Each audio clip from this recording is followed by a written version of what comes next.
Значи, ја навистина не знам како треба да комуницираме со нашите колеги од опозицијата да имаме барем основно разбирање меѓу себе.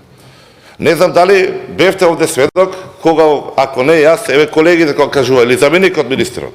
Дали ви е јасно дека следната година ќе имаме 830 точки на мапата во Македонија кај што ќе се одвиваат градежни активности, кај што ќе се решаваат проблеми на граѓаните.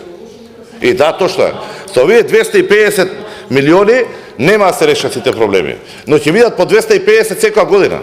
Оваа година беше половина, еве ги 100 милиона првиот оглас, следната ќе бидат 250, ќе бидат 250 понатаму.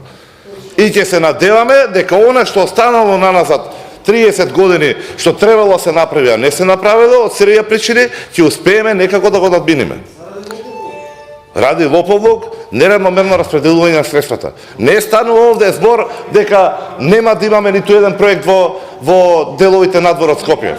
Но ви кажувам, не смееме да ги подцениме потребите на скопјани.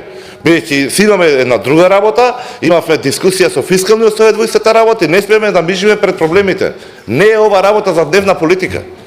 Ако говориме веќе за развој, говориме за проекти што надминуваат барем еден мандат. Благодарам.